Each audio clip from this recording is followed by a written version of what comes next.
Welcome back, dear students, to your English class, and now we shall continue from the place where we had left in my last video.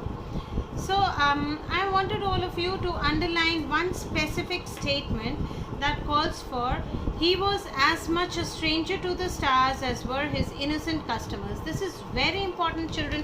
Please underline this.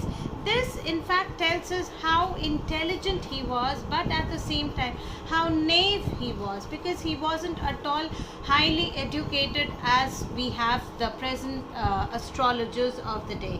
Okay, so that is something which is a good characteristic, that he was innocent himself, but at the same time he was smart enough to predict future about the other people who used to come.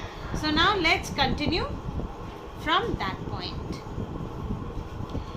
He said things which pleased and astonished everyone. That was more a matter of study, practice and shrewd guesswork. So please underline this as well. At the same time, it was as much an honest man's labor as any other, and he deserved the wages he carried home at the end of a day. He had left his village without any previous thought or plan. If he had continued there, he would have carried on the work of his forefathers, namely tilling the land, living, marrying and ripening in his cornfield at ancestral home. But that was not to be. He had to leave home without telling anyone, mind it, without telling anyone, and he could not rest till he left it behind a couple of 100 miles. To a villager it is a great deal, as if an ocean flowed between.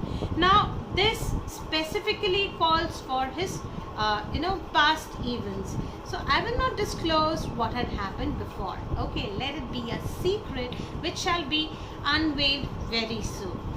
He had a working analysis of mankind's troubles, marriage, money and the tragedies of human ties. Please underline this as well.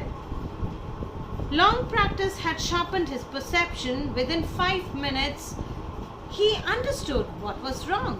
He charged 3 pies per question, never opened his mouth till the other had spoken for at least 10 minutes, which provided him enough stuff for a dozen answers and advices.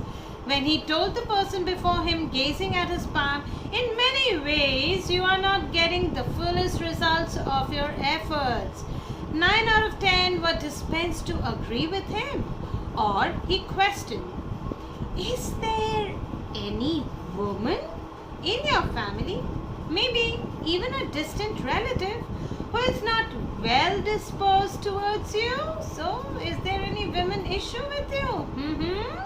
So you see, he was intelligent enough, children. He was aware of few technical issues related to everyday human beings, what should I say, a typical person's married life, or a typical person's way of staying, whatever it is, it was all related to his well-being. So he was aware of all the types of nitty-gritties which a person might face.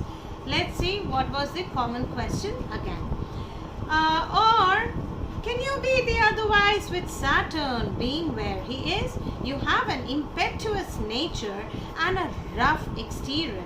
This endeared him to their hearts immediately, for even the mildest of us loves to think that he has a forbidding exterior. So now this was something which each and every person used to be too much worried.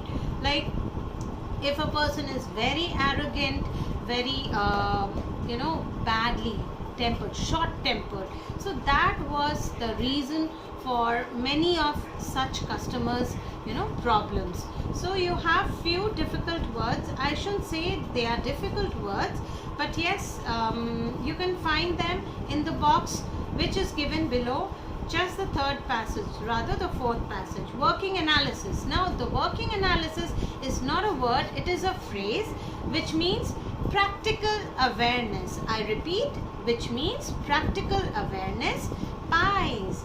Pies, it's not that delicacy which we are thinking about. Pies here indicates annas, that is a type of a unit of Indian currency used in the past. Now the next word to be discussed is impetuous. It is impetuous. Impetuous means rash, impulsive, which is related to a person's behavioral pattern. Now forbidding. Forbidding comes from the word forbid. Forbid means when you abstain somebody from doing something. But here forbidding means unfriendly or even threatening with regard to the appearance. Okay, so let's go on. Now let's move on to page number 59, the very first paragraph. The nuts vendor blew out his flare and rose to go home. This was a signal for the astrologer to bundle up too, since it left him in darkness except for a little shaft of green light which strayed in from somewhere and touched the ground before him. He picked up his cowrie shells and paraphernalia and was putting them back into his bag when the green shaft of light was blotted out. He looked at and saw a man standing before him. He sensed a possible client and said, "You look so careworn. It will do you good to sit down for a while and chat with me." The other grumbled some reply vaguely. The astrologer pressed his invitation, whereupon the other thrust his palm under his nose, saying, "You call yourself as astrologer?" The astrologer felt challenged and said, tilting the other's palms towards the green shaft of light, "Yours is a nature." "Oh, stop that," the other said. "Tell me something worthwhile." So in this passage there is a conversation between a customer and the astrologer.